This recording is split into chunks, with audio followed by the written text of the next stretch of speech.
An ode to Arizona's statehood. Before we start, an introduction of our players tonight. Arizona's territorial historian, Sharlot Hall. Jody Drake. Arizona's first state governor, George Wiley Paul Hunt. Parker Anderson. Arizona's 17th territorial governor of the Arizona Territory, Richard Elihu Sloan, Paul Field. Our voice of the times, Kelly Cordes.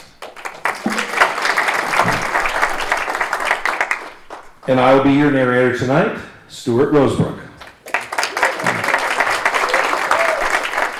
Before we get started, a public service announcement from two of our historic sponsors from 1912. Goldwater's, the best always. They have all your flags and bunting needs to decorate your house on admissions day. Goldwater's, the best always. And from Fleischmann's Drugstore. They say don't miss out on the biggest day in Arizona history. Stock up on tar and wild cherry cough syrup. The reliable family cough care for all forms of coughs and colds, a cough medicine that is entirely free from opium and any other narcotic drug. Perfectly safe for children or persons in delicate health. Much suffering may be avoided this Valentine's by keeping this reliable cough remedy in the house and giving it as soon as symptoms of having caught a cold appear. Fleischmann's, tar and wild cherry cough syrup. The day is Wednesday, February 14th, 1912, Valentine's Day. Despite Pennsylvania's famous groundhog seeing his shadow on February 3rd, predicting yet another month of winter, a warm winter Valentine's sun brought relief to the nation from the cold temperatures of January. In Washington, D.C., where President William Howard Taft would sign Arizona's statehood bill at 10 a.m. sharp, it was well above freezing in the capital city. Across the middle of the country, the nation enjoyed a day in the 40s and 50s. Actually, in North Platte, Buffalo Bill and friends in Nebraska were enjoying an amazing 54 degrees. While here in Arizona, Yuma basked in 80-degree sunshine. You could hear the crops growing. While in Flagstaff, it was 50 degrees. And in Phoenix, it was 74. While here in Prescott, well, you know, somewhere in between. On Statehood Day in 1912, Prescott was home to a little more than 5,000 residents. Phoenix, nearly 12,000, but not as large as Tucson, with nearly 14,000 souls. The state had near 210,000 citizens and was now the fifth largest geographically in the nation. Since 1900, Arizona had grown by over 66%, while Prescott had nearly doubled in size. Yavapai County had over 16,000 who called it home. Indeed, Prescott and the Courthouse Plaza were the central hub of all life in our fair county. At precisely 8 a.m. in Arizona and 10 a.m. in Washington, D.C., as the president's clock chimed 10 times, 40 noted Arizonans, Westerners, and dignitaries and reporters squeezed in around William Howard Taft. Even with movie cameras, for the first time in American history, they filmed a president signing a bill, and it happened to be the bill of Arizona statehood. As they stood there and witnessed President William Howard Taft sign the long Arizona statehood bill, he pulled out a gold pen. He flashed it. He was going to be saved for eternity, and he pronounced simply after signing the bill, "There you are."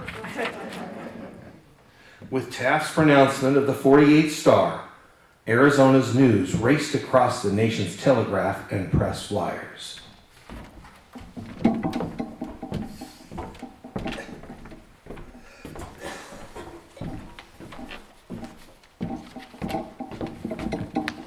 Yes, they had headline news in those days. On that fair February Valentine's morning from Maine to Hawaii, Statehood Day in Arizona, the headlines roared across the country announcing from Washington, D.C., Arizona, known as the Valentine State, admitted to the Union. From California, Arizona sheds her swaddling clothes and stands up a full-fledged state. From South Dakota, explosion heralds Arizona statehood. Big copper mine will set off 48 sticks of dynamite. From Texas, Arizona is the nation's Valentine. From Oklahoma, 48 star pinned to the flag. From Pennsylvania, President Taft signs Arizona statehood bill. From New Mexico, governor and state officers are inaugurated amid wildest enthusiasm in the capital. From Oregon, World to Drink to Health of the newest state at 8 o'clock. From Montana, absence of gold lace and pomp at Phoenix, one-time borough puncher will stand for no display when he becomes the governor. And from Tucson to my Valentine statehood, drink a toast to the state fairest of all, Arizona. And from Phoenix, Arizona will don the garb of statehood. Population is small, but it possesses the spirit that has made the West. And from Prescott, inaugural party ready to hear statehood proclaimed, and Arizona admitted to sisterhood of states. People rejoice at the arrival of the boon of complete control of Commonwealth affairs. Those are the headlines on February 14, 1912.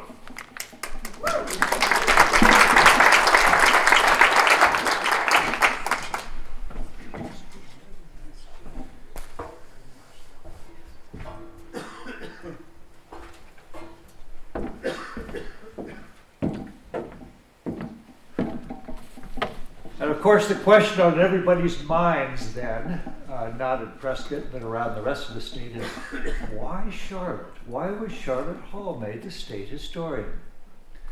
Well, I, as territorial governor, had the honor of making that appointment, and I'm here to tell you why it happened.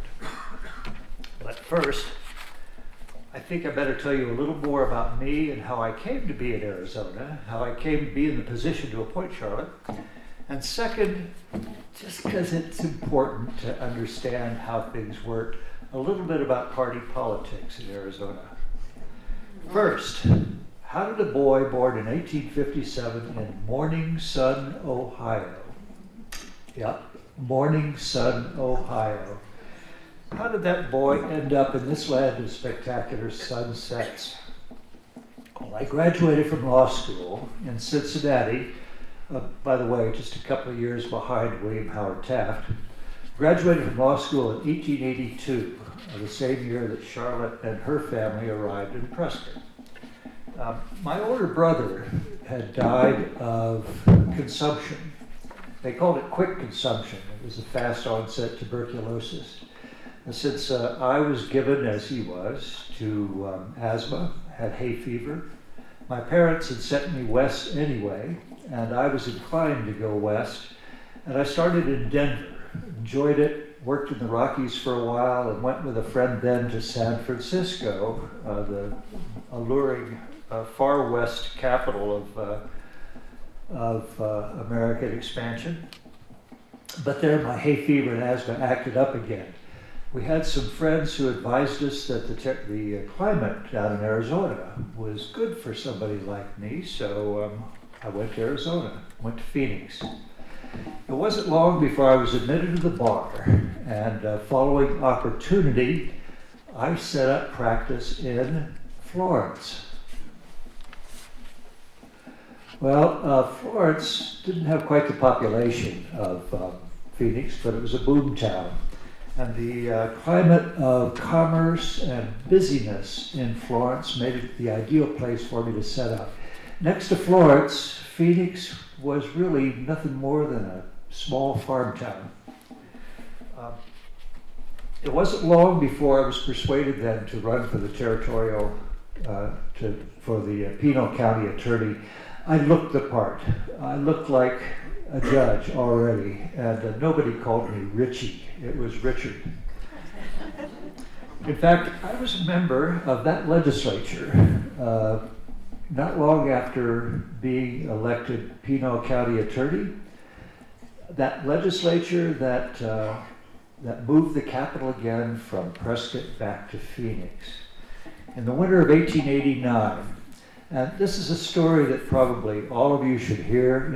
It pitches a little bit on that party politics theme I was talking about, but I think it's one of those things that is particularly peculiar to Arizona's small town politics. All of us representatives in the southern counties had gathered in Phoenix before the legislative session began in the winter of '89 in January. And we chartered a couple of railroad cars to go up to Prescott, which we did by way of Los Angeles. That's the only way to take a railroad to Prescott in those days. And on those cars, we had pretty much agreed that we would pass legislation moving the territorial capital back down to the southern part of the state. As it happens, when we arrived in Prescott, there was a snowstorm, a terrible snowstorm, and it was very cold. Some of the boys got very cold, in fact, and very ill, and all of the boys voted, the men, it was all men in those days, of course. The boys voted right away, within a day of arrival, to move the capital from Prescott back to Phoenix. But in what I thought was kind of an insult to the good people of Prescott, I objected to this part of it. We did it in 10 days. The state capitol was reopened in Phoenix on February 4th. A little later that year, 1889, the newly elected President of the United States, he was a Republican finally again, Benjamin Harrison, appointed me as a judge of the district court, but it was based in Tucson, so I had to move to Tucson. I finished out my term, despite the fact that in 1894, in 1893, a Democrat had been elected to the presidency again, Grover Cleveland. But he let me stick out the rest of my term in 1894, though, because he wanted to appoint his own man. I resigned and started in private practice again. There wasn't much business for a lawyer in Tucson in those days, so liking what I had seen when I was on the territorial council, I decided it was Prescott for me. And here I lived and worked happily for the next 15 years. In fact, it was only a couple of years later when a Republican was again returned to the White House, William McKinley, when he named me a district judge again, but this time based in Prescott. For my wife and myself, I built a stately white home on Mount Vernon Street, just a block north of Gurley. You couldn't be in Prescott much in those days without getting to know and falling under the spell of Sharlot Hall. She was already becoming known as an evangelist, a secular evangelist. She was a free thinker for Arizona's exceptional history, collecting pioneer tales, publishing stories and poems, and never turning down an opportunity to speak. She was a fine-looking young woman, tiny, not necessarily beautiful, but she was handsome, and she was articulate, and she was full of life and energy and enthusiasm for what she did. And by the way, she was a Republican. When I was appointed the 17th and last territorial governor, again when a Republican president was in office, in 1909, William Howard Taft, I had no political debts to pay and was therefore relieved of any embarrassment in the matter of distribution of patronage and free to make any such appointments as I thought best. And so one of my first great pleasures was appointing my friend Sharlot Hall to be what she should have been in the first place, territorial historian. Now, Mulford Windsor had been capable enough, but the only reason he'd been given the post over Sharlot, and he'd only been in it, by the way, 3 months, the only reason he got that post is because he was a man.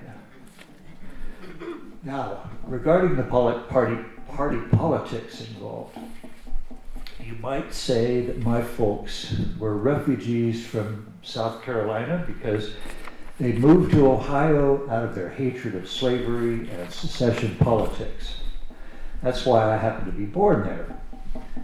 And I was born scarcely a year after the birth of the Republican Party, which, as you all know, began with the presidential campaign of John C. Fremont, who also had an incidental connection, by the way, with Prescott.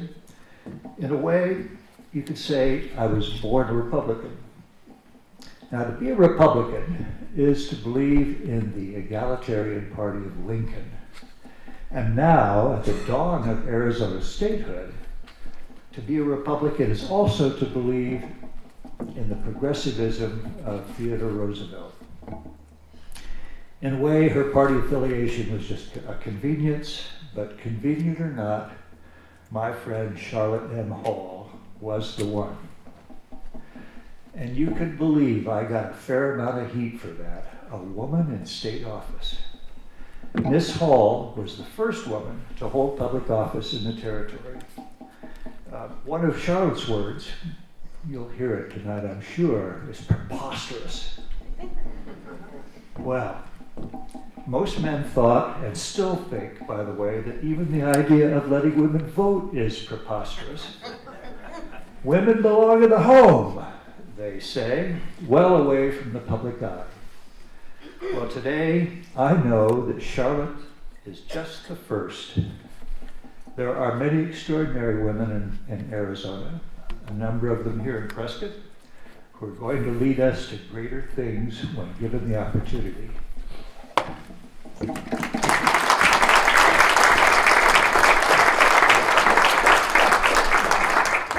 I was in Los Angeles when I first heard the words, and I couldn't believe it. Only a group of men locked in a room together for several hours could have come up with such a preposterous idea. Arizona and New Mexico being admitted as one state. I immediately secured a ticket home. It was raining. I arrived late at night. I asked my mother, please, would you set a fire in the parlor? I have to get some words out of my mind. And I wrote the poem, Arizona. 16 pages. You can relax. I'm not going to resort it all tonight.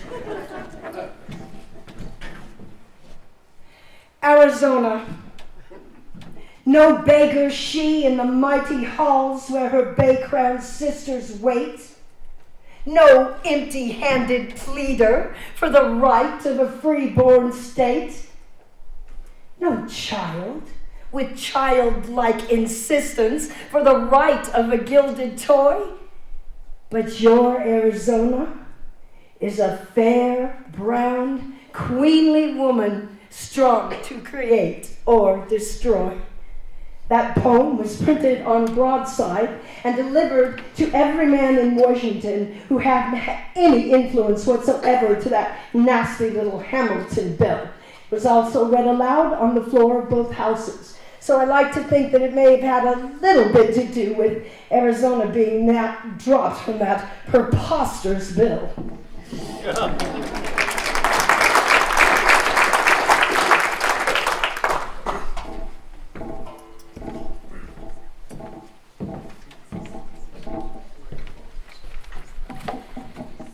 May I help and see if we can divide this a little differently?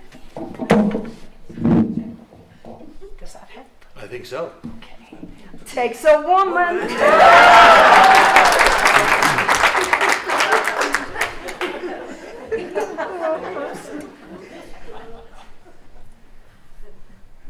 As Sharlot Hall reminds us, it was not an easy road to statehood. We need to remember that like the roads and trails across Arizona, there was never a straight line to our 48th star.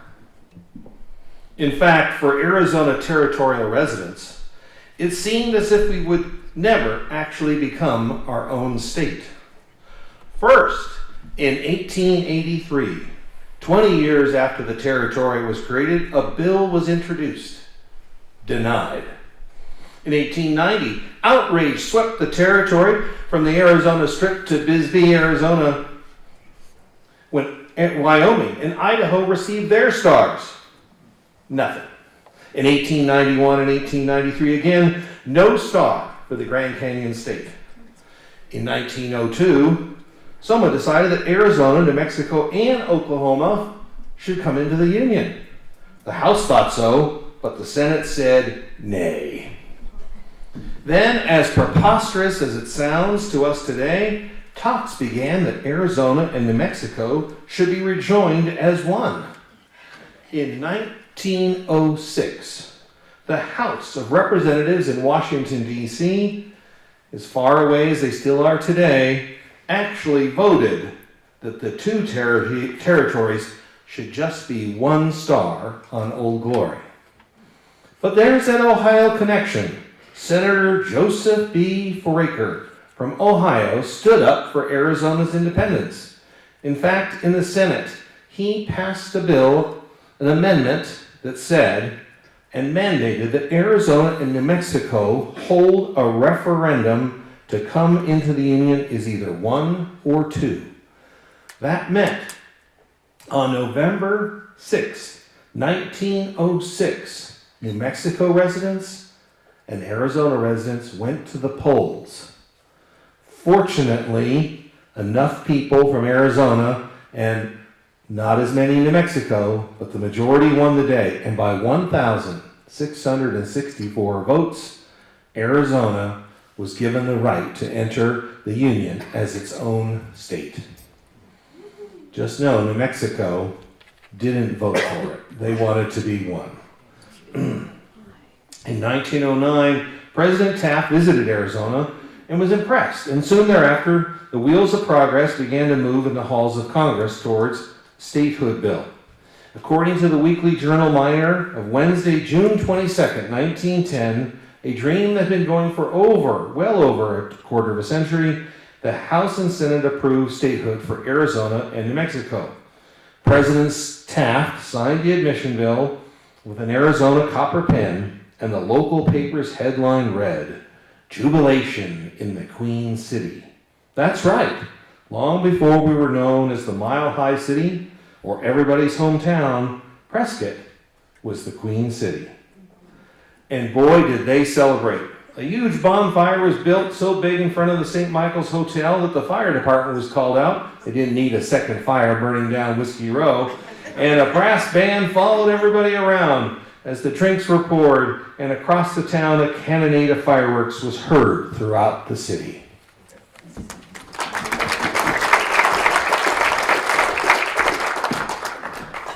In 1911, I would make the wonderful Arizona Strip trip.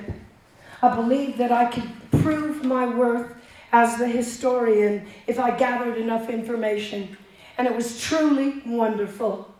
I knew that I had been at odds with the incoming Governor Hunt, so on the day of statehood, I decided to avoid him completely by going to the 10P normal school and reciting my poem, which I believe now you need to hear a bit more of. Arizona, wise is she in the sons that were schooled in a land where weaklings fail, where cunning is less than manhood, and deeds, not words avail. With a high, unswerving purpose that measures and overcomes, with faith in the farthest vision that built your hard-won homes. Thank you.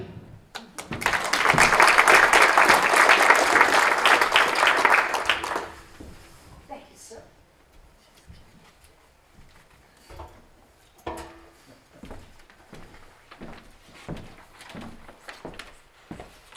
So we now have Arizona, the 48th state.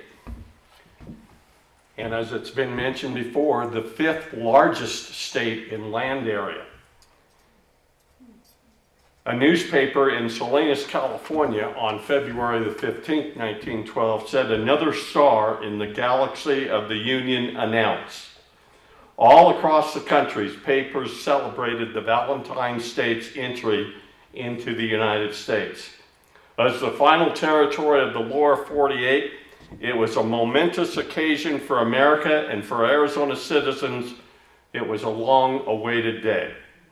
According to a front-page report in the Arizona Republic on the morning of February 14th, the weatherman forecasts a fair day. He says that there will be lots of sunshine to fall on the new flag with its 48 stars and make its colors shimmer as the bunting floats in the warm breeze.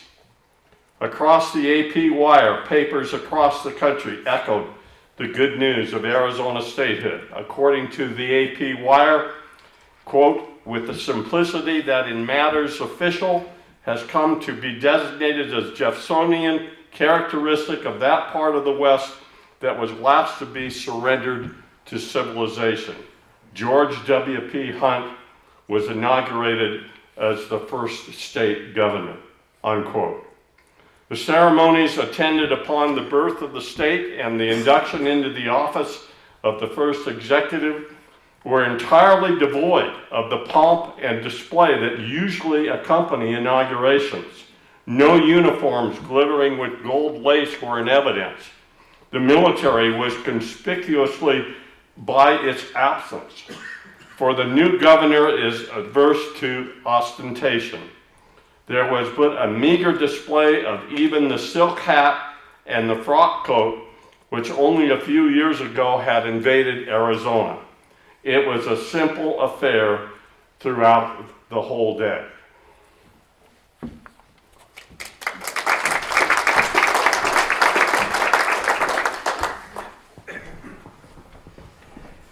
Good evening. I am Governor George W.P. Hunt, and I was honored to become the first governor of the new state of Arizona. But you need to know a little bit more about how this came about.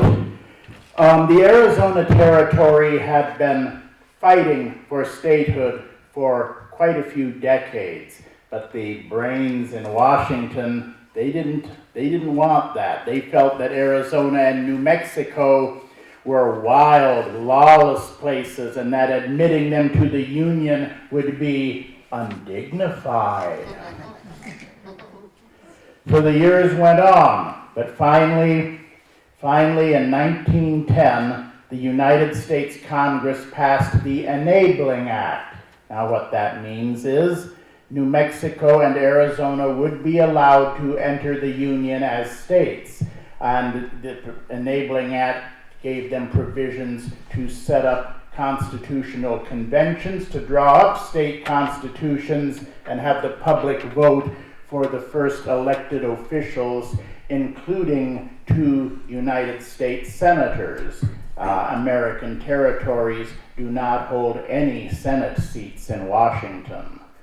So the Constitutional Convention was called, and I was honored to be elected to preside over it. And after many, many days and hours of work, we came up with a magnificent constitution for Arizona, if I do say so myself. There was one provision in it that caused some problems. We felt it very important that the citizens of Arizona be allowed to recall any judges that they did not like. Now, don't you think that's a good idea? Seriously, isn't that a good idea? Well, President Taft didn't think so, and he said he would not sign the bill admitting Arizona as the 48th state unless we removed that from the Constitution. Well, what could we do? The opportunity for statehood like that might never come around again, so we withdrew that from the Constitution. The President Taft of the United States signed the Arizona into the Union on February 14th, 1912, and when it was over, when it was official, we put the judiciary recall back in the Constitution. President Taft didn't like that at all, and I'm sure he investigated whether he could revoke statehood, but he couldn't. Now I need to speak about a little matter of contention that has come up here this evening.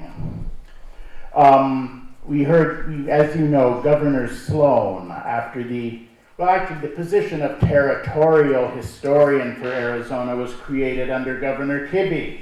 And he appointed Mulford Windsor to be the first territorial historian. He was a fine gentleman, a competent historian, and a personal friend of mine. But then when Richard Sloan became governor, the political parties switched. So he wanted to choose territorial officials from his own party. He was a Republican, excuse me, and he chose Sharlot Hall to be territorial historian. Well, after statehood came, that position was going to change to become state historian. And I was going to reappoint my friend Mulford Windsor to the position, because he'd done a really fine job when he was there before.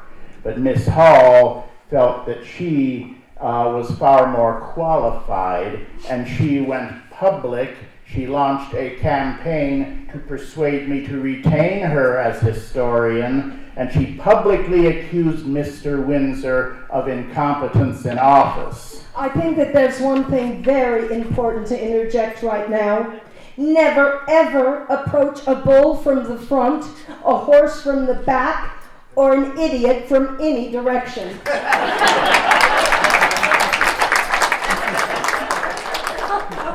Well,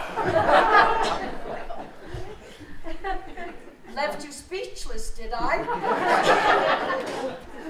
who wouldn't become speechless after something like that?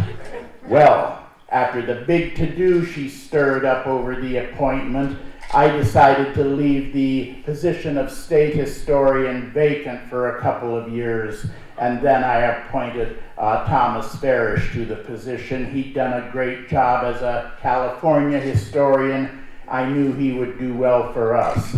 As for Miss Hall, I'm confident that Arizona will soon forget her. Some people know when you're digging a hole, it's best to stop digging. Women's business is to cook, keep the house a-going, do a little gardening come summertime. You won't find no garden dirt under a real cowman's place. That job calls for intellect.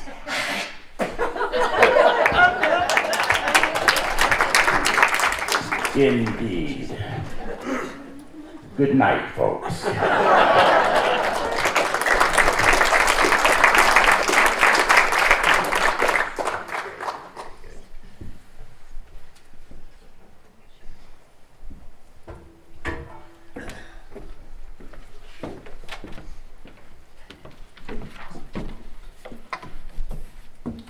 A lot's been said. Mulford wasn't a bad guy, but he had been historian for only 3 months before he was replaced, and Charlotte did have the better credentials all around, and certainly we haven't forgotten her. But that's not what I'm here to talk about right now. I'm here as an eyewitness to the swearing in of Governor-elect Hunt to the office of Governor of Arizona. It was an auspicious day. It was Admission Day, February 14th, 1912. It is Admission Day, still in my mind, in my imagination. I took the car that served us in territorial government so well. I took that car and rode in state to the Capitol. I may add, it was the last ride that I was ever to take at governmental expense. Now, on hand for the inauguration, we're talking parties again, remember, was the most famous Democrat in the country, William Jennings Bryan. Bryan had already run 3 times for president, had been beaten 3 times. And he was on hand, though, still, as I said, the most famous Democrat in the country to lend moral support and his own prestige to the occasion of Hunt's swearing in. We were fortunate not to be treated to one of his formal speeches. My friend Buffalo Bill, we've already talked about North Platte. Buffalo Bill, also a Republican, by the way, was once asked why his fellow Nebraskan Bryan was called the Boy Orator of the Platte. Bill replied, well, his speeches were like the Platte River, 1,000 miles long and 6 inches deep. Well, Bryan was called the Great Commoner, and presumably to cast himself in the role of a man of the people, Governor-elect Hunt decided to walk the 1.5 miles, remember, no pomp, that 1.5 miles from his hotel to the State House. It was, as it's been noted, a fair day in Phoenix, 74 degrees. It was warm.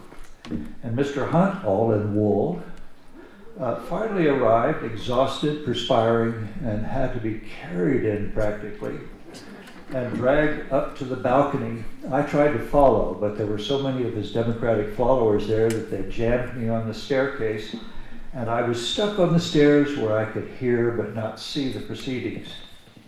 For me now, though, the highlight was the remarkable inaugural prayer.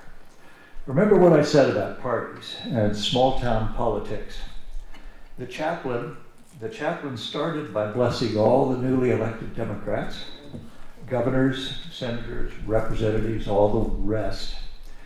And then, in the spirit of broad-minded and genuine inclusiveness, he added, "Oh Lord, we even have it in our hearts this day to ask a divine blessing upon these Republicans.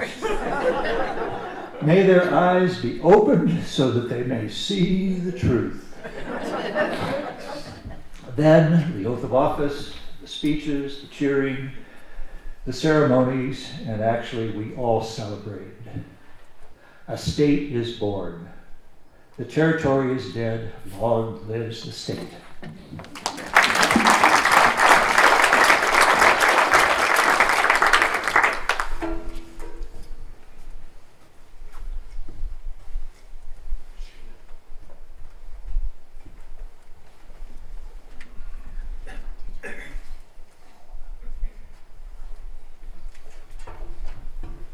When it comes to politicians, there's only one thing that comes to mind. Suppose a modern day Eve were to offer you an apple about this big. Would you manfully declare, "No, I will not"? Or would you say, "Well, since you've picked it, might be good in apple pie or apple dumplings, and oh, let us invite the serpent in for dinner, for a devil with taste for fruit like this could hardly be a hopeless sinner"?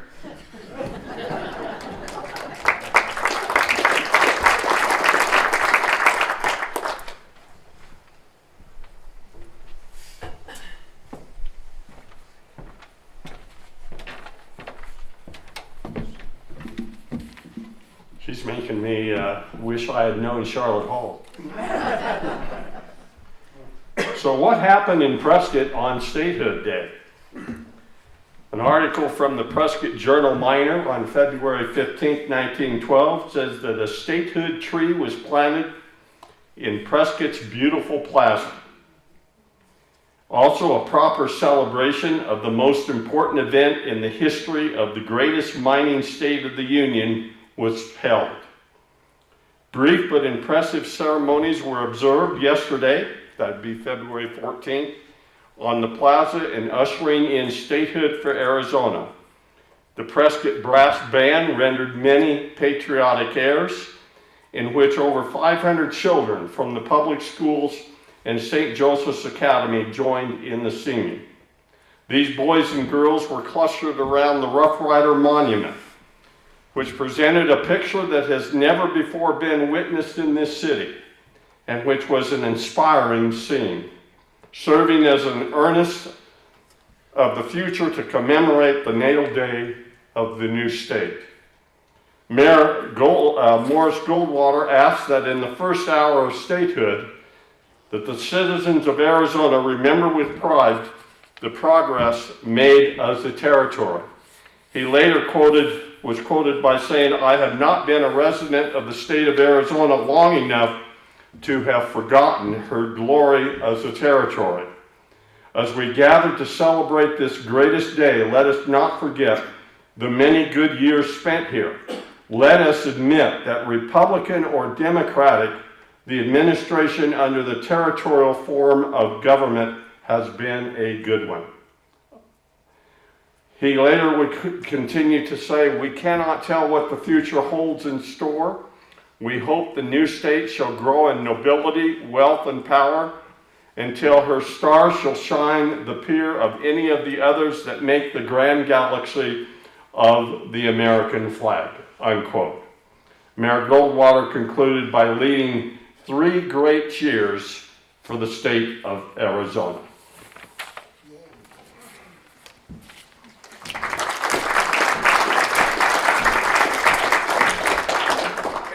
And by the way, Morris was a Democrat.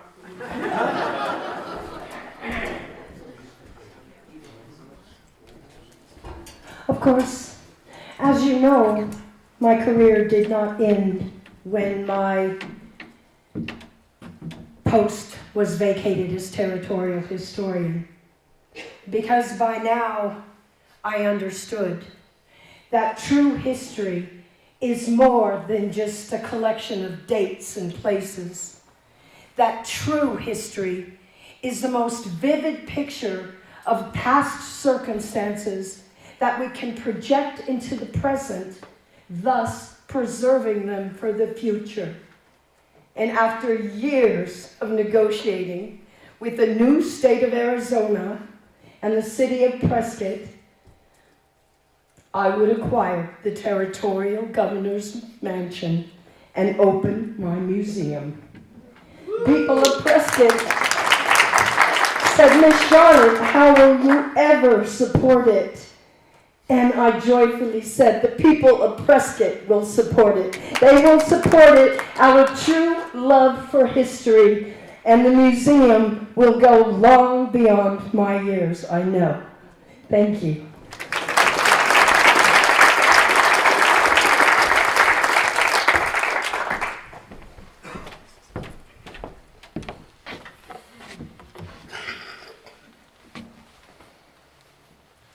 With Arizona's star upon Old Glory, the Valentine State and the Queen City began its march forward into history. Governor Hunt, Governor Sloan, and territorial historian Sharlot Hall all would leave a lasting legacy on our beloved state and city. The fair-minded territorial governor, Richard Sloan, remained in politics for another year. President Taft appointed him judge of the United States District Court of Arizona, where he served until March 3, 1913. He remained in Phoenix practicing law for the remainder of his life. Before his death from a fall in 1933, he wrote his autobiography, Memories of an Arizona Judge, and edited a 4-part history of Arizona. Arizona's first governor, George W. P. Hunt, was the state's most influential and to many controversial governor, as he served 7 two-year terms between 1912 and 1932. How did you do it, George? He was actually nicknamed George V and George VI by his political opponents, and Will Rogers once asked if he could be adopted by Governor Hunt so he could be governor after him. George Hunt did not serve an 8th term. He died of a heart attack in 1934 and is buried with his beloved wife, Helen, under a pyramid monument in Papago Park in Phoenix, a long way from a burro driver in Globe, Arizona. Sharlot Hall's career, as we know, his territorial history ended under Governor Hunt, but it did not end her influence or her career as an Arizona historian and role model for us all. She found her passion in our state's history and dedicated herself to her family, her writing, her state, and her community of Prescott. She valiantly fought, as she so told us, to save the historical record of the territory and the governor's mansion, which, because of Sharlot, is the centerpiece of her greatest legacy, Sharlot Hall Museum. This time, I'd like to invite Sharlot back to the stage for one final poem, Life's a Game.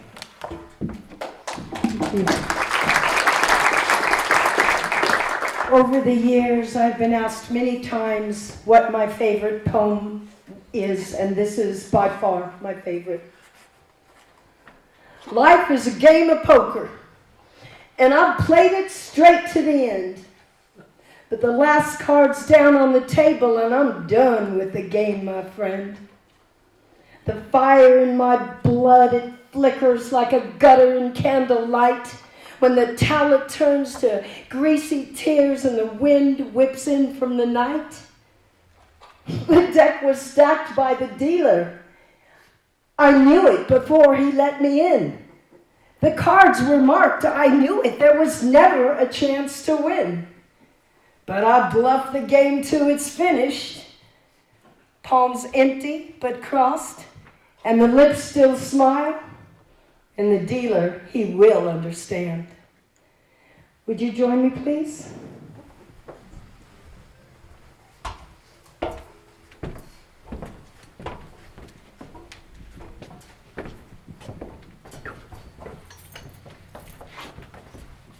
Ladies and gentlemen, it has been our pleasure to celebrate this magnificent state with you this evening, and we would be absolutely delighted to take any questions you might have, for after all, you may not find this same group of people together ever again. Questions?